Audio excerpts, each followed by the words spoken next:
Trump ने जो last speech की, सब एक्सपेक्ट कर रहे थे कि शायद वो कोई बिग अनाउंसमेंट करेंगे। आगे का उनका प्लान क्या है? इसमें ईरान को कैसे मालूम पड़ेगा कि अमेरिका आगे क्या करने वाला है, जब अमेरिका खुद नहीं मालूम कि वो आगे क्या करने वाला है। ऐसा महसूस हो रहा है कि आगे वो कोई बूट्स ऑन ग्राउंड वाली पोजीशन पर जा रहे हैं। अमेरिका की history with boots on ground कभी भी कोई बहुत फैसिनेटिंग नहीं है। ईरान तो बहुत एग्रेसिवली कह रहा है कि भाई आप आए तो सही, आपकी जरा तबीयत दुरुस्त कर देंगे। आपको अरब कंट्रीज का फ्यूचर क्या नजर आ रहा है? ऐसी क्या मजबूरी है आखिर यूनाइटेड स्टेट्स? हम एप्स्टीन फाइल्स को देख रहे हैं, उसमें क्या होशरुबार रेवलेशंस आपको नजर आती हैं। आप समझते हैं कि पाकिस्तान ने वो रोल प्ले किया जो उसको करना चाहिए था? कुछ भी अगर कर सकते हैं ना इस वक्त, the only thing that we can do is to enable negotiation and enable peace in this region. माहौल ऐसा कोई नजर नहीं आ रहा जिसमें ये दिख रहा हो कि कोई निगोशिएशंस के लिए तैयार हो गए हैं। तो जब तक इसराइल को अमेरिका कंट्रोल नहीं करता तो यहाँ पे पीस इंश्योर होना it's not an easy task but rather next to impossible. आप समझते हैं कि रशिया या चाइना कोई गारंटर बन सकते हैं इन निगोशिएशंस में? May be can be a game changer. वो डार साहब का चाइना जाना था। कब तक आपको ये जो वॉर है ये एंड अप होती नजर आ रही है? अस्सलाम वालेकुम व्यूअर्स, मैं हूं समीना पाशा। और जैसा कि आप लोग जानते हैं कि इस वक्त पड़ोस में जंग छिड़ी हुई है, जिसकी वजह से पूरी जो दुनिया की मीशत है वो इस वक्त झटके खा रही है। पाकिस्तान का एक अहम किरदार बन चुका है, क्योंकि पाकिस्तान जो है वो इस वक्त एक मीडिएशन भी कर रहा है। जबकि जो दोनों फरीक हैं उनका कुछ पता नहीं चल रहा है। ईरान तो वाज़ेह है कि वो इंटरेस्टेड नहीं है इस वक्त जंग बंदी में, या फिर आप कह लें कि मुज़ाकरात में। लेकिन डोनाल्ड ट्रंप सुबह कुछ और शाम को कुछ और बयान दे रहे हैं। तो इस सारी सूरत हाल में क्या आइंदा का मंजरनामा हो सकता है मिडल ईस्ट में, इस पर बात करेंगे। आज मेरे साथ मौजूद हैं बहुत ही जबरदस्त सीनियर एनालिस्ट आसमा वदूद साहिबा, और खास तौर पर जो इंटरनेशनल रिलेशंस हैं ये इनका आप समझ लें कि खास सब्जेक्ट है। तो इनके ऊपर आज इनसे बात करेंगे। अस्सलाम वालेकुम आसमा, और बहुत वार्मली वेलकम कहती हूँ मैं आपको अपने शो पर। अस्सलाम वालेकुम जी, it's a pleasure to be here, dream come true. Thank you so very much. Thank you so much. और यकीनन मेरे लिए खुद ये बड़ी जिसको कहते हैं ना खुशी की बात है कि आज आप मेरे शो पर हैं। तो लेट्स स्टार्ट। बात शुरू कर लेते हैं कि ट्रम्प ने जो लास्ट स्पीच की, उसकी जो यानी एक नेशन एड्रेस था उनका, और सब एक्सपेक्ट कर रहे थे कि शायद वो कोई बिग अनाउंसमेंट करेंगे। डू यू थिंक कि कुछ क्लैरिटी आई है उनकी स्पीच से, उनके एड्रेस से, कि आगे का उनका प्लान क्या है? लेकिन ये जो जंग है ना, ऐसी खास बात है कि इसमें कोई प्लान नहीं है। इसमें कोई प्लानिंग नहीं है, कोई रिसर्च नहीं है, कोई एनालिसिस नहीं है। Just on daily basis whatever is coming to Trump's mind, that is happening. ये जो स्पीच का ऐलान था और इसको इतना क्या कहते हैं, एक स्टेट लेवल पे बताया गया कि भाई नेशन वाइड एड्रेस होगा, मेन स्ट्रीम मीडिया पे टेलीकास्ट होगा, इससे लोगों को बहुत ज्यादा होप ये हो गई थी कि या तो ये विक्ट्री डिक्लेयर करेंगे या फिर ये आगे का कोर्स ऑफ एक्शन बताएंगे। मगर जितना एम्बिगुअस ये वॉर पहले दिन थी ना, आज उससे 100 गुना ज्यादा है। कोई अंदाजा नहीं हो रहा, कोई डायरेक्शन नहीं मिल रही, कोई गोल्स नहीं है, कोई टारगेट्स नहीं है जो अचीव करने हैं, कोई एग्जिट नहीं रखा गया। देखिए, जब भी आप वॉर में जाते हैं ना, वॉर में जाना बहुत आसान होता है लेकिन उससे निकलना बहुत मुश्किल होता है। इस वजह से वॉर स्टडीज में सबसे पहले आप एग्जिट रखते हैं कि ये काम हो गया तो बस ये मामला खत्म। हमारे पास वो एग्जिट है ही नहीं। तो कल की तकरीर में सिवाय एम्बिग्विटी के कुछ भी नहीं था। ये मालूम पड़ा कि नेटो से हम बहुत नाराज हैं। ये मालूम पड़ा कि हमने 3 दिनों में ये जंग खत्म करनी थी, आज 32वां दिन है। ये मालूम पड़ा कि हम हमारे पास बहुत तेल है, हमें अपनाए हरबस की जरूरत क्या है, हम उसके लिए क्यों वेट करें इस वॉर को एग्जिट करने के लिए। ये मालूम पड़ा कि आपने कुछ ऐसी, जैसे वो बीच में था कि जिनको ये अपनाए हरबस की जरूरत है वो उसे लिबरेट करवाएं और फिर चैरिश करें। अब मतलब मेरे एक तरीके से फर्स्ट लैंग्वेज ही है अंग्रेजी। मुझे इस चैरिश का समझ नहीं आया कि why why they should liberate it and then cherish it, what does that mean. मतलब वो एम्बिग्विटी दर एम्बिग्विटी दर एम्बिग्विटी आप इसमें देख सकते हैं। इसके अलावा अगर आप ये सोचना चाहें ना कि अब ये आगे क्या करना चाह रहे हैं, तो इस वो एक बड़ी मजेदार स्टेटमेंट आई थी कि इसमें ईरान को कैसे मालूम पड़ेगा कि अमेरिका आगे क्या करने वाला है, जब अमेरिका खुद नहीं मालूम कि वो आगे क्या करने वाला है। तो समझा। इस वजह से इस वॉर में लेकिन एम्बिग्विटी फिर और भी कल की तकरीर कुछ लोग ये बात में कर ना। रहे हैं कि ऐसा महसूस हो रहा है कि आगे वो कोई बूट्स ऑन ग्राउंड वाली पोजीशन पर जा रहे हैं और कुछ जमीनी कार्रवाई करेंगे, क्योंकि उन्हें कुछ तो ऐसा लेके दिखाना है कि देखिए जी ये हमारी विक्ट्री है, कोई ऐसी चीज अचीव करना चाहते हैं जिसके बिना पर वो अनाउंसमेंट करके एक एग्जिट ले सकें। तो डू यू थिंक कि ये एक बड़ा एक यानी अब टाइम होगा इनके लिए कि ये इसके ऊपर बाकायदा अपनी फौजें उतार दें? ईरान तो बहुत एग्रेसिवली कह रहा है कि भाई आप आए तो सही, आपकी जरा तबीयत दुरुस्त कर देंगे हम।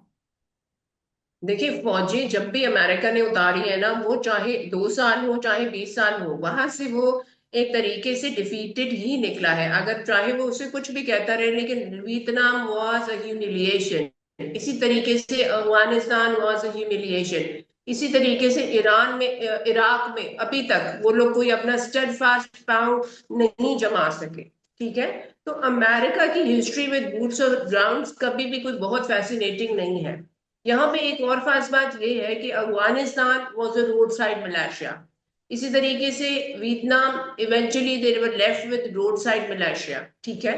इसी तरीके से जब इराक हुआ, सद्दाम हुसैन साहब पकड़े गए तो उनकी पूरी आर्मी डिस्पर्स हो गई। They ended up in a road side militia. मगर यहाँ पे ऐसी सिचुएशन नहीं है। ये एक बहुत well articulated, well crafted army है ईरान की, हम्म। जिसने पिछले 40 साल सिर्फ इसी वॉर को लड़ने में लगाए हैं। और मैं तो खुमैनी साहब की लीडरशिप को प्रेज करती हूँ, जो शहीद हुए पिछले दिनों। उन्होंने क्या क्या डायमेंशन अपने जहन में रख के अपनी आवाम को क्राफ्ट किया कि जब ये दिन आए तो ये किस तरीके से ओरिएंट होगा। ये लीडरशिप कोई चंद दिनों में तो नहीं इवॉल्व हुई ना। ये लीडरशिप उन्होंने क्राफ्ट की है कि in case this war happens and I am not there, आपने किस तरह से इस चीज को एग्जीक्यूट करना है। और वो कहते हैं ना कि जब शहीद जिंदा होते हैं, वो ऐसा लगता है कि शायद खुमैनी साहब वही हैं और वो डायरेक्शंस दे रहे हैं और उसके मुताबिक उसे ऑन द ग्राउंड एग्जीक्यूट किया जा रहा है। तो ये कैलकुलेशन इनके पास नहीं थी। इन्हें इनका ख्याल था कि खुमैनी साहब के जाने की शहादत के बाद ये बिल्कुल डिस्पर्स हो जाएंगे, इराक दोबारा रेप्लिकेट हो जाएगा, हम अपनी मर्जी का वेनेजुएला की तरह पे यहाँ पे बंदा बिठा देंगे। कोई कैलकुलेशन अभी तक इनकी सही एक्यूरेट नहीं रही। तो हम इनकी प्रेसिडेंट्स को देखते हुए जो इस वॉर में पहले हुआ है और अभी जो करंट सिचुएशन है, जिस तरीके से ईरानी आर्मी एग्जीक्यूट कर रही है एक प्लान, जो एक ट्रेनिंग उनको 40 साल दी गई है, तो हम ये कह सकते हैं कि it will be a very challenging task. हो सकता है कि इनिशियली वो कोई जगह कॉन्कर करने, खास आइलैंड वगैरह जिसको वो एम करें, मगर उसको रिटेन करना मुश्किल होगा। समीना, यहाँ पे एक और बात ये भी है कि हमने देखा है कि इनका एज, इनकी आर्मी बूट्स ऑन ग्राउंड, तो हमने ईरान की भी अभी नहीं देखी। हमें नहीं पता कि वो कितने फेयर्स होते हैं या कितने कावर्ड होते हैं, वी डोंट नो। मगर हमें ये पता है कि उनके पास मिसाइल्स हैं। खास आइलैंड फॉर एग्जाम्पल अगर अमेरिका कंट्रोल भी कर लेता है, उसको रिटेन कैसे करेगा? उसको जो एक मिसाइल इसराइल तक जा सकता है, क्या वो मिसाइल खास आइलैंड पे हिट नहीं करेगा?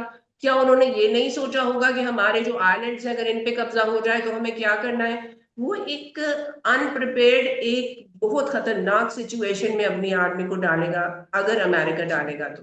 और हम्म। इसमें से जितनी ह्यूमिलेशन अभी उसे हुई है, उससे दुगनी तिगनी ह्यूमिलेशन बैक करेगा। अब अनलाइक अगर कोई बहुत उन्होंने उस पर काम किया हो, जो कि बहुत अनलाइकली है, they are been very unprepared. और वैसे भी अभी तक तो उनको ये है कि जरूर माली नुकसान बहुत हुआ है, लेकिन एज सच उनके जाहिर है अभी उस तरह से इतने फौजी नहीं मरे हैं जो यहाँ पर जानी नुकसान उन्होंने ईरान में ज्यादा किया है। अगर बूट्स ऑन ग्राउंड्स होते हैं, अभी ये खबर आ रही थी कि यूएई में कुछ उनके दस्ते पहुंच भी चुके हैं ऑलरेडी, तो फिर इसका मतलब तो ये है कि वो खुद अपने जो लोग हैं वहां भेज रहे हैं, और उनका बच के जिंदा सलामत वहां से आना ये वाकई बहुत बड़ा मोजा ही होगा, क्योंकि जो वहां की हम चीजें सुनते हैं वो तो हमें ऐसा नजर आता है कि वो तो इंतजार कर रहे हैं कि भाई आप आए और फिर हम आपको बताते हैं कि आप जाएंगे कैसे वापस। तो मेरा ख्याल है ये काफी ज्यादा रिस्क हो जाएगा, बहुत बड़ा, कि आप अपने सोल्जर्स को अगर यहाँ पे भेज रहे हैं तो फिर तो मैंने सुना एक ईरानी सहाफी को, वो तो कहते हैं कि ब्लड बाथ होगा। Exactly exactly। और मैं आपको बताऊं, अमेरिकन की एक खास बात, वो बहुत गवर्नमेंट्स एक वो क्या कहते हैं मोनोपोलिस्टिक सुपर पावर की उसमें जोम में होती हैं इस तरीके से, लेकिन वो खुद बहुत पीस लविंग, आप यह कह लें, एम्पैथेटिक लोग हैं। अगर वहां पे ये कॉफिन्स जाना शुरू हो गए, क्योंकि जिंदगी तो सबकी कीमती होती है, आर्मी का, जाहिर यूएस मरीन और ईरानी फौजी, हर किसी की जिंदगी कीमती होती है, लेकिन जब आप अमेरिका में कॉफिन रिसीव होंगे ना, और ये एक सिनेरियो आने लगा, तो फिर अमेरिकन जितने अभी वो जो कहते हैं ना, नोकिंग 10 मिलियन तक गया है, फिर उसका मैग्नीट्यूड हम एवेल्युएट नहीं कर सकते। वहां पे जीरो टॉलरेंस इसके बारे में आ जाती है। अभी तक तो कहीं ऐसी सिचुएशन हमने देखी नहीं, लेकिन हम हिस्ट्री बताती है कि जब वियतनाम से इस तरह से when America started receiving martyrs dead bodies, फिर जो वहां पे मूवमेंट चली उसको रोकना नामुमकिन था। और इसी वजह से वहां से वियतनाम से पुल थ्रू किया गया, और वो उसके ऊपर फिर फिल्में बनी। वो इतनी एक गैर मामूली किस्म की सिचुएशन थी।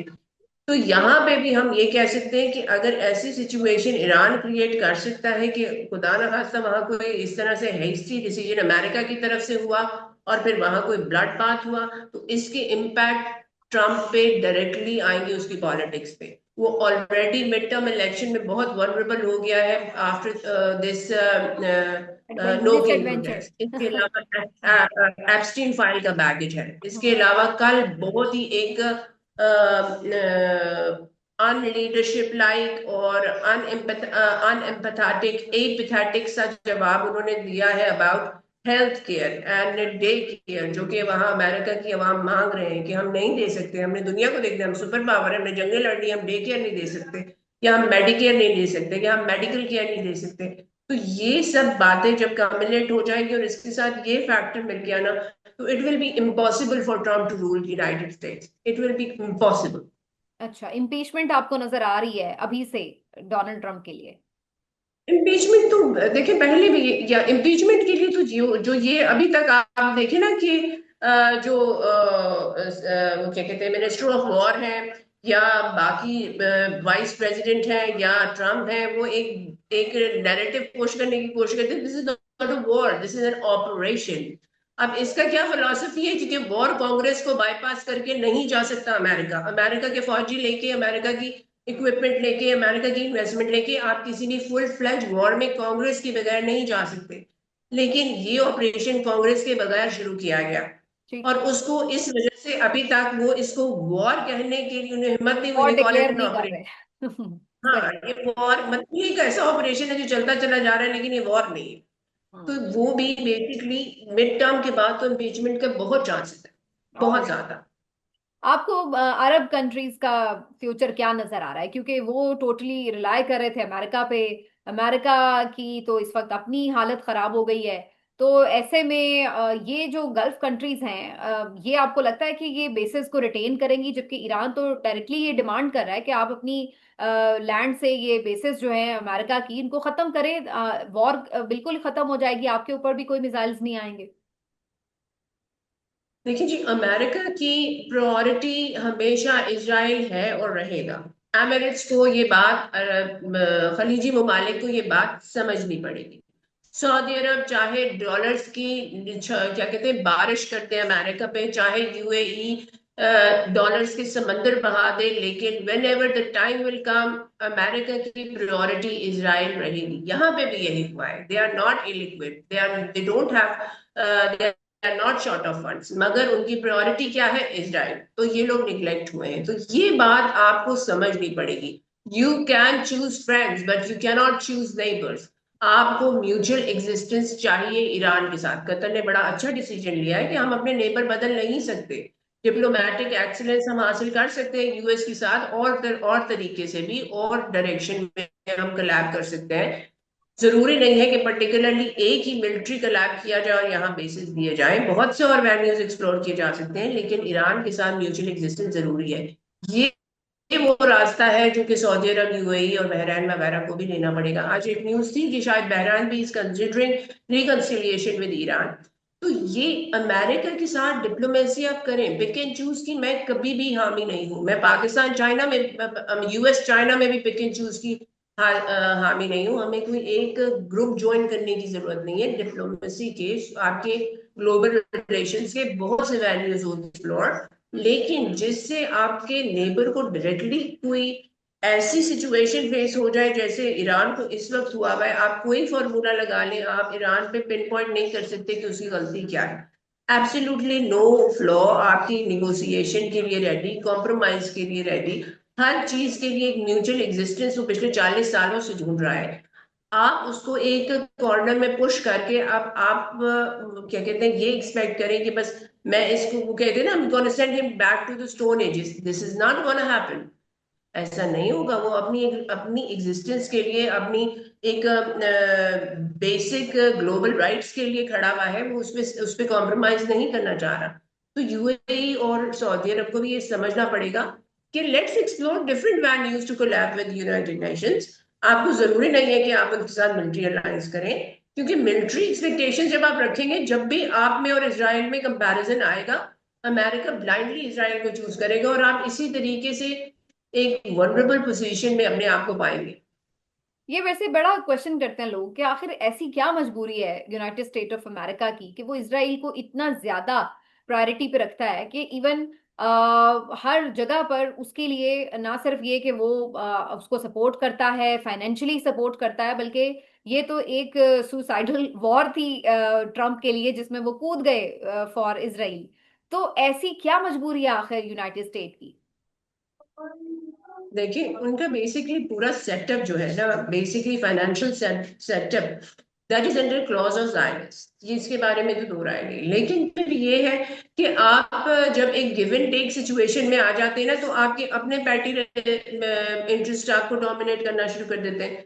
पिछले 40 साल से इजराइल हर प्रेसिडेंट को इसी तरीके से वो अराउंड करने की कोशिश कर रहा है, लेकिन उनके शायद इस तरह के कॉम्प्रोमाइज सिचुएशन नहीं थी, या कोई म्यूचुअली अलाइंड इंटरेस्ट नहीं थे, जैसे अब हम देखते हैं क्रिप्टो करेंसी है, इसके अलावा ऑयल की एक, ऑयल कैप्चरिंग की एक वो अनफुलफिलिंग वो थर्स्ट है ट्रम्प के। अभी भी उन्होंने कहा कि मैं तो बेसिकली ऑयल के पीछे जा रहा हूँ, मुझे तो और कोई इंटरेस्ट नहीं है। इसके अलावा और आपकी बहुत सी ऐसी चीजें जहां कलाब हो जाए, जैसे अब हम एप्स्टीन फाइल्स को देख रहे हैं, उसमें क्या होशरुबा रेवलेशंस आपको नजर आती हैं। तो इनका पूरा यूएस का सिस्टम एक्चुअली कैप्चर्ड है in the hands of Zionist. उससे ब्रेक फ्री करना बहुत ज्यादा इम्पॉसिबल है, लेकिन उसको मनूवर, उसको मैनिपुलेट और उसको किसी तरीके से नेविगेट इनके प्रेसिडेंट्स करते रहे। लेकिन ट्रम्प, वो जैसे नेतन्याहू ने कहा था ना, is the ever best friend we have found in the White House, उसकी शायद अपनी कुछ ऐसी चीजें हैं जिनकी वजह से वो ज्यादा कॉम्प्रोमाइज होता है, या फिर दूसरी बात यह है कि अपने म्यूचुअली अलाइंड इंटरेस्ट हैं और अपनी गेन्स हैं जो कि ज्यादा फोकस की जा रही हैं। एक तो जो हमें एक है ना, पैरानोया है to be the best in everything, is like self obsessed का एक तरीके की एक पर्सनालिटी है। ये लोग बहुत इजीली मैनिपुलेट होते हैं, अगर आप इनको कोई बहुत, मतलब कोई बहुत ज्यादा वो ना ब्लैकमेल ना भी मतलब वो करे, तो तो वो सब तारीफों पे बस वही है दुनिया में, के और तो ब्लैकमेल। कुछ है ही नहीं है। वो तो अपने आप को खुद ही गॉड मान के बैठा हुआ है डोनाल्ड ट्रम्प, तो उसकी तो ये हालत है। वो समझ रहे कि eventually they will recognise me as the ultimate saviour. तो वो सही। यहाँ पे ये सिचुएशन है। वैसे तो सिस्टम बड़ा इनका, हम इसको एनालाइज कर सकते हैं, हम ओबामा ने किस किस तरह इन्हें रेजिस्ट किया उसको हम डिस्कस कर सकते थे, लेकिन यहाँ पे समझ नहीं आती कि इतनी सकमनेस क्यों है, क्या वजह है। राइट। तो ये ये एक यूनिक बना है जो अमेरिका भी इस पे रिसर्च करेगा हमारे साथ। अच्छा, अब थोड़ा सा पाकिस्तान की जो इस पूरे गेम में रोल है उसके ऊपर भी थोड़ी बात करनी जरूरी है। पाकिस्तान कह रहा है कि मैं मीडिएशन कर रहा हूं, और हम देख रहे हैं कि कुछ उनकी इधर उधर मीटिंग्स भी हुई हैं, जा रहे हैं, इधर भी बुलाया। आप समझते हैं कि पाकिस्तान ने वो रोल प्ले किया जो उसको करना चाहिए था? सही हमारी तरफ से ये सिफारतकारी हुई है? देखिए, हमें तो यही रोल प्ले करना चाहिए था, इसके अलावा हमारे इंटरेस्ट में और कोई भी नहीं है। हमारा इंटरेस्ट ये है कि ये वॉर खत्म हो। हमारा neighbourhood can not burn in all directions. Hmm. हमारी वॉर भी खत्म हो और अफगानिस्तान की वॉर भी खत्म हो। ये रीजन जब पीसफुल होगा तभी ये रीजन कलेक्टिवली एक तरक्की करेगा। हम लोग यहाँ पे इसलिए हैंडीकैप है कि हम बहुत डिफरेंट डिफरेंट सेक्शंस है, पॉकेट्स में डिवाइडेड है। ये चीज जब हम ओवरकम कर लेंगे ना, हम भी और इंडिया भी अपनी वो नाक के आगे देखना शुरू करेगा इस तरीके से, Afghanistan, Iran, Bangladesh, when we'll aim for the rise together, then we'll rise. तो हमारा रोल क्या होना चाहिए था? हमारा रोल यही होना चाहिए था। हम ईरान और सऊदी अरब के दरमियान में पिक एंड चूज नहीं कर सकते। हमारा इंटरनल डायनामिक्स इसकी इजाजत नहीं देता, डेमोग्राफी इसकी इजाजत नहीं देता, जियो पोलिटिकल पोजिशनिंग इसकी इजाजत नहीं देता। हम बेसिकली कुछ भी अगर कर सकते हैं ना इस वक्त, the only thing that we can do is to enable negotiation and enable peace in this region. और देखिए, अच्छा किया बुरा किया, ऐसे किया वैसे किया, लेकिन हमारी रीच व्हाइट हाउस में भी है, और हमारी रीच ईरान में भी है, और हमारी रीच चाइना में भी है। तो हमारे पास पोटेंशियल है कि अगर हम थोड़ा सा रैशनली इसे एग्जीक्यूट करें, तो हम कम से कम, if we can not do कोई हम कॉन्क्रीट चीज एक दूसरे को, शायद गारंटियां हमारी इतनी ना चले, लेकिन हम एक टेबल पे लाके बिठा सकते हैं। तो if we are able to do क्या दैट, आपको इवन दैट सक्सेसफुल विल लग बी अ रही बिग। है डायलॉग्स के लिए पाकिस्तान की जो एफर्ट्स हैं? क्योंकि ईरान तो जो यानी प्री कंडीशंस रख रहा है बातचीत के लिए, वो अभी होती नजर नहीं आ रही हैं। और डोनाल्ड ट्रंप जो है वो बमबारी रोक नहीं रहे हैं, और साथ साथ धमकियां भी मुसलसल चल रही हैं। तो ऐसा लगा नहीं है अभी तक दोनों पार्टीज को देख के कि कहीं पे कोई मीडिएटर्स जो हैं बेचारे वो कुछ कामयाब हो रहे हैं, चाहे वो हमारे साथ कतर भी बैठा हुआ है, तुर्की भी कोशिश कर रहा है, पाकिस्तान भी कर रहा है, लेकिन इसके बावजूद भी अभी माहौल ऐसा कोई नजर नहीं आ रहा जिसमें ये दिख रहा हो कि कोई निगोशिएशंस के लिए तैयार हो गए हैं लोग। माहौल तब बनेगा, ऐसे मीडिएटर्स का कसूर नहीं है, माहौल तब बनेगा जब अमेरिका अपना जो है ना राइट हैंड इजराइल, उसको कंट्रोल करेगा। आज भी तो मेन नेगोशिएटर के जो थे ईरान की जानिब से कमाल साहब, मैंने अभी थोड़ी देर पहले न्यूज देखी है, मैं आई थिंक उनको भी शहीद कर दिया गया इजराइल की तरफ से। तो जब तक इसराइल को अमेरिका कंट्रोल नहीं करता, तो यहाँ पे पीस इंश्योर होना, it's not an easy task, but rather next to impossible. आप जब नेगोशिएटर्स को, जो सेम वॉइसेस हैं, जो कि थोड़ा सा आपको मार्जिन दिला सकती हैं, जब आप उनको उनकी लाइफ की गारंटी नहीं दे सकेंगे, तो आप कैसे पीस इंश्योर करेंगे? अमेरिका पे तो ट्रस्ट डेफिसिट बहुत ज्यादा है। जब ये अटैक हुआ था, khomeini साहब को शहीद किया गया, उसमें तकरीबन 2 दिन रहते थे in Oman to secure a deal between Iran and US. तो ट्रस्ट डेफिसिट बहुत ज्यादा है, और अमेरिका कोई ऐसे इनिशिएटिव्स कर नहीं रहा कि उसको ट्रस्ट किया जाए। और ईरान एक विनिंग स्ट्रीक में है इस वक्त। अगर ये वॉर खत्म होती है, तो कोई तारीख की किताब ये नहीं लिखेगी कि अमेरिका जीता और ईरान हार गया। It will be an Iran victory, clear, absolutely clear, with no ambiguity. तो वो एक विनिंग स्ट्रीक में है। ठीक है, वो शहादतें दे रहा है, कुर्बानियां दे रहा है, वहां पे तबाही बहुत हो रही है, लेकिन स्टिल ईरान इज विनिंग। वो अपनी रेजिलियंस की बेस पे, अपनी एक प्लानिंग की बेस पे, क्या कहते हैं, एक स्टेडफास्टनेस की बेस पे उसने पूरी दुनिया को कैप्टिवेट किया हुआ है। और यही कैप्टिवेशन ट्रांसलेट हो रही है अमेरिका की ह्यूमिलिएशन में। तो बेसिकली अमेरिका को इस चीज को रैशनलाइज करने के लिए एक्स्ट्रा माइल जाना पड़ेगा। नेगोशिएटर जो आपके मीडिएटर्स है ना, हम हो गए, कतर हो गया, आपका टर्की हो गया, we can only facilitate, we can only enable an environment. सही। लेकिन अगर उसको सैबोटाज करने वाला आपका पार्टनर होगा, तो फिर responsibility rest on your shoulder. Russia और चाइना का क्या रोल हो सकता है? क्योंकि रशिया के प्यूटिन के साथ सही, रशिया के जो प्यूटिन है उनके साथ भी अच्छे ट्रम्प कहते हैं कि उनके हैं ताल्लुकात, और ईरान भी जाहिर है उन्हें कहीं ना कहीं रिस्पेक्ट करता है। तो आप समझते हैं कि रशिया या चाइना कोई गारंटर बन सकते हैं इन निगोशिएशंस में, या कम से कम जो एक ट्रस्ट डेफिसिट है उसको कहीं कम करने में कोई किरदार अदा कर सकते हैं? देखिए जी, इसमें जो हमारी तरफ से जो बेहतरीन एफर्ट किया गया ना, जो कि जिसको मैं कहती हूँ कि जो may be can be game changer, वो डार साहब का चाइना जाना था, और उसके बाद पॉजिटिव स्टेटमेंट चाइना की तरफ से आ रहे हैं। अभी जो उनके 5 पॉइंट्स हैं, उनके ऊपर लोग ये क्रिटिकली उसको कर रहे हैं, मतलब उसके ऊपर स्टेटमेंट दे रहे हैं कि वो इतने प्रो ईरान नहीं है, बड़े न्यूट्रल से हैं, वो प्रो ईरान नहीं है, प्रो अमेरिका नहीं है। लेकिन स्टिल वो एक इनिशिएटिव फॉर पीस एक ऐसी एंटिटी की तरफ से आता है, आया है, जो कि दुनिया में इम्पैक्ट रखती है, अमेरिका के बाद शायद सबसे ज्यादा। हम्म। इसी तरीके से रशिया की भी सिग्निफिकेंस इस पूरी सिचुएशन में बहुत ज्यादा है। वो इम्पैक्ट कर सकता है ईरान को, और इंटिमिडेट कर सकता है अमेरिका को। रशिया से अमेरिका अमेरिका रशिया से अभी भी इंटिमिडेट होता है। ये सिचुएशन जो हमने एक इसको इनेबल करने की कोशिश की है, this is one of the best efforts that has been done by Pakistan. और चाइना ने इसमें जो इंटरेस्ट शो किया है वो एक रे ऑफ होप है कि शायद यहाँ पे होप है। इसको अगर हम थोड़ा सा चिंगारी बीच में आ गई है, इसको थोड़ा सा फ्यूल करने की दे रहे हैं, it can fire and it can turn into a really practical sustainable solution. Iran basically चाह क्या रहा है? देखिए, बाकी सब चीजें तो अपनी जगह है, लेकिन वो ये चाह रहा है कि ऐसी हरकत दोबारा ना हो। और इसकी गारंटी इस दुनिया में अमेरिका के लिहाज से चाइना और रशिया ही दे सकते हैं। नेटो से तो आपको दोनों क्या कहते हैं, ऑलमोस्ट दुश्मनी स्टार्ट कर ली है, तो it will can have no impact. ठीक। लेकिन दिस इन दिस सिचुएशन आपका रशिया और आपका China can still play a very critical role.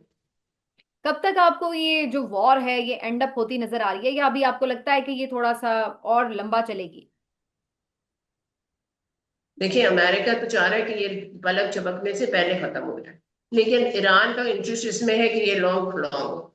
ये वॉर जितनी प्रोलॉन्ग होगी, ये जो एक न्यू वर्ल्ड ऑर्डर वो इवॉल्व करना चाह रहा है, और एक न्यू सिचुएशन, एक जो अमेरिका की जो पावर मोनोपोली को जो उससे चैलेंज किया है, उसको वो प्रैक्टिकली एक एग्जीक्यूट कर पाएगा। ईरान का इंटरेस्ट वॉर के खत्म होने में नहीं है। उसका नुकसान हो गया, जानी नुकसान हो गया, खमेनी साहब शहादत हो गई। एक्चुअली ये वॉर स्टार्ट ही ना क्लाइमेक्स से हुई है ईरान के लिए। हम्म। ये आहिस्ता आहिस्ता, नॉर्मली अगर होता है ना तो आहिस्ता आहिस्ता मोमेंटम बनता है। अब अमेरिका अटैक करता, आहिस्ता आहिस्ता आहिस्ता आहिस्ता 15 दिन बाद खुमैनी साहब की शहादत होती, अचानक से सब कुछ कोलैप्स हो जाता। ईरान के लिए ये वॉर शुरू ही क्लाइमेक्स से हुई है, खमेनी साहब की शहादत से ये वॉर हुई है। और समीना, यहाँ पे एक बात बड़ी मजेदार नोट करने वाली है। We didn't knew it, Khamenei साहब is dead, the world didn't knew it, the opponents may be they knew it, Israel को पता होगा, लेकिन वहां के अपने लोग, अपनी गवर्नमेंट, अपनी आर्मी को पता था खमेनी साहब इज नो मोर, वो शहीद हो चुके हैं। लेकिन ये सब कुछ जो हुआ, ये खमेनी साहब की शहादत के बाद हुआ। ये जितना सिस्टमेटिकली इसको यस। टेकअप किया गया, ये उनकी शहादत के बाद कोई किया गया। क्योस नजर तो नहीं आ आप रहा। देखिए, हम्म। हाँ मतलब दे न्यू इट कि खमीनी साहब नहीं है, लेकिन फिर भी उन्होंने इतना वेल ऑर्गेनाइज्ड और वेल आर्टिकुलेटेड और वेल स्ट्रेटेजाइज तरीके से इस चीज को एग्रीवेट किया, एग्जीक्यूट किया। जो हम अभी कह रहे थे ना कि ये war war America as soon as possible खत्म करना चाह रहा है। अभी एचबीओ की एक स्टोरी आई है कि शायद वो ये कह रहे हैं कि आप जिस मोमेंट आप नाई हरमस खोलेंगे, उस मोमेंट हम सीज फायर डिक्लेयर कर देंगे। लेकिन Iran will try to back maximum out, वो जितना अमेरिका को नीज पे ला सका वो लाएगा, उसके लिए चाहे उसे ये वॉर प्रोलॉन्ग करनी पड़े। अभी वो क्योंकि किसी भी तरह की इंटिमिडेशन वो शो नहीं कर रहा, मतलब वो यही कह रहा है कि हम सीज फायर के लिए, हम वॉर एंडिंग के लिए इंटरेस्टेड है, मगर हम अमेरिका को ट्रस्ट नहीं कर सकते। मतलब हमें कुछ ऐसी सस्टेनेबल चीज चाहिए कि ऐसी हरकत दोबारा ना हो। तो ये वॉर एंड हो सकती है, लेकिन इसमें एक गारंटी चाहिए होंगी ईरान को कि ये वो इस किस्म की सिचुएशन दोबारा ना हो। अमेरिका इसमें से कोई सेफ है, एक डिसेंट एग्जिट चाहेगा कि वो ये लोग भी कहें हम मैच जीत गया, वो भी कहें मैच जीत गया। लेकिन इंटरेस्ट अमेरिका का वॉर खत्म करने में है एज सुन एज पॉसिबल। और Iran is relax, don't mind, वो और जितनी क्या आपको वॉर लगता है चाहे कि चला ले, चाहे आफ्टर दूसरों दिस के वॉर, साथ। आपको आपको लगता है आफ्टर दिस वॉर अमेरिका वही अमेरिका होगा जो इस वॉर से पहले था? क्या कुछ बदल जाएगा इस वॉर के बाद? अमेरिका तो अभी भी वो अमेरिका नहीं है जो इस वॉर से पहले था। अमेरिका तो हिज चेंज अ लॉट। अभी वो ये समझ नहीं सक रहे कि इतनी अथॉरिटेरियन रिजीम अमेरिका में कैसे आ गई। वो इस बात से एडजस्ट नहीं कर पा रहे। नो किंग का इस दफा यही सिस्टम कि हमारा इतना वेल वेल डेवलप्ड और flawless democratic system authoritarian regime कैसे आया, और इसको अब हम कैसे उतारें, क्योंकि उतारने के लिए भी पूरा का पूरा एक सिस्टम है। तो अमेरिका ने अपने ट्रम्प के साथ तो अपने फ्लॉज देखे ही थे, लेकिन इस वॉर में वो बिल्कुल क्या कहते हैं, रिवील हो गया। इसके बाद अगर ईरान अपनी क्या कहते हैं सैंक्शंस उठवा लेता है, गारंटीज ले लेता है, तो वो एक बड़ी डिफाइंड एंटिटी हो जाएगी इस मिडल ईस्ट की, इस रीजन की। ईरान एक बड़ी सिग्निफिकेंट पोजीशन हासिल कर लेगा। अपना ऑयल अगर वो बेचना शुरू कर देता है, अपना हर मसले वो टैक्स लगा टेंशन्स देता खत्म है, हो जाती हैं ये उसके ऊपर से, तो ये एक सब बहुत बातें बड़ा। define सही। लेकिन इसमें एक ये भी खबर आ रही है कि इवन वो तो ये भी सोच रहा है कि जो उसका एक ट्रीटी है न्यूक्लियर प्रोलिफरेशन के हवाले से, उसके ऊपर भी वो उसके उससे भी अगर वो आउट हो जाता है इन रिस्पॉन्स, तो वो अपनी अगर एटमी टेक्नोलॉजी जो है वो हासिल करने की तरफ जाने का सोच लेता है, तो फिर क्या आपको लगता है कि इस तरह की भी कोई चीज हो सकती?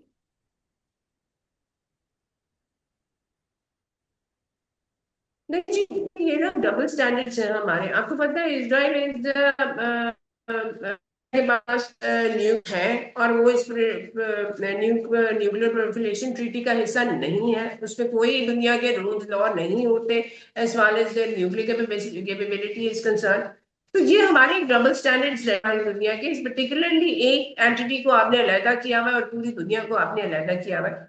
लेकिन ईरान के हवाले से अगर हम बात करें ना, तो उन्होंने बहुत कैटेगोरिकली पहले भी कहा हुआ है कि they are not into weapon development, लेकिन they want to use it for their energy purposes and all other purposes. ठीक। अब इसके बाद उसकी बार्गेनिंग पावर, निगोशिएशन पावर क्या रहती है, वो दुनिया को कैसे एड्रेस करता है, इस अगर ये वो विन बैक कर लेता है, उसका अप्रोच टुवर्ड्स द वर्ल्ड कैसे होगी। इससे पहले वो बहुत एक, अब प्रॉक्सीज के हवाले से कहा जाता है, मतलब प्रॉक्सी से के हवाले से है कि भाई वो इजराइल को चैलेंज करता है थ्रू इट्स प्रॉक्सी।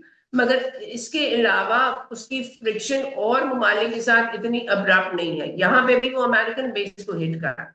ठीक। तो अगर वो ये विन बैक कर लेता है, इसके बाद वो दुनिया को कैसे एड्रेस करेगा, कैसे अप्रोच करेगा अपने जो अपने राइट्स जो समझता है डिप्लोमेटिक राइट्स हैं, उसको वो कैसे एग्जीक्यूट करेगा, इसको हम अभी प्रियम्प्ट नहीं कर सकते। क्योंकि हम देख रहे थे, हमने जो ईरान देखा, जो पढ़ा, जो हम्म। स्टडी किया, वो खोमेनी साहब के साथ था, जिनकी शहादत हुई, अली खामेनाई। मुश्तबा खामेनाई इसको कैसे लेके चलेंगे, उसको समझना पड़ेगा। यही तो इनसे एक बहुत बड़ा फ्लॉ हो गया कि जो लोग जिनको आपने जिनकी लीडरशिप को आपने स्टडी किया, जिनके साथ आपने ये पूरा का पूरा सिस्टम अपना बनाया कि हमने इसे लेके चलना है, वो आपके साथ कॉपरेट करते रहे, उन्होंने फितवा देंगे, वो वगैरह वगैरह आपके साथ एक वो म्यूचुअल एग्जिस्टेंस तलाश करते रहे टुवर्ड्स लाइक 40 इयर्स और समथिंग, 35 इयर्स उनका टर्नओवर था। आपने उस बंदे को हटा के नई लीडरशिप ले आए। अब ये वाला सवाल कि ईरान इसके बाद क्या करेगा, इसके बारे में नो बडी नो। क्योंकि आपने एक लीडर जिसके बारे में पता था कि वो इसके बारे में क्या करेगा, अगर अली खामेनेई के बारे में होता तो मैं कहती कि उनका फितवा है, उन्होंने कहा है कि मैं न्यूक्लियर बॉम्ब नहीं बनाऊंगा, ठीक है, for killing purposes, hmm. For as an और एमिनेशन। उनके साथ ही लेकिन उनका इनका तो फतवा भी हमें खत्म पता हो नहीं। गया क्या? हाँ, अब इनका अब ये उसको लेजिटिमाइज करते हैं, उन्हें आगे लेके चलते हैं, या कोई उस ठीक। पर काउंटर फितवा देते हैं, ये अब देखना पड़ेगा। ठीक। क्योंकि लीडरशिप नहीं है। और मजे की राइट। बात है कि एक 86 साल के आपने जयीफ इंसान की जगह एक 56 57 का एक almost young man, you have replaced him. तो अब everything is possible on the table, everything. और अब वो तगड़ा होके आएगा तो फिर यानी ईरान अब तगड़ा होके बैठेगा, तो फिर उसकी मर्जी है कि वो अब क्या किस तरह से चीजें लेके चलेगा। देखते हैं एग्जैक्टली। कैसे दुनिया को एड्रेस करता है। Right. Interesting and very impressive. Thank you so much Asma. बहुत अच्छा लगा आपके साथ बात करके। इंशाल्लाह अभी ये इशू ऑन गोइंग है, आपको दोबारा भी इंशाल्लाह जहमत देंगे। अपना बहुत ख्याल रखें। Thank you so much. So nice, it was a pleasure, thank you। Thank you. Same here. तो नाज़रीन, आपने आज का शो देखा, इंशाल्लाह आपको अच्छा लगा होगा। अपना फीडबैक जरूर दीजिएगा। मिलते हैं आपसे अगले व्लॉग में। अपना ख्याल रखिए। अल्लाह हाफिज।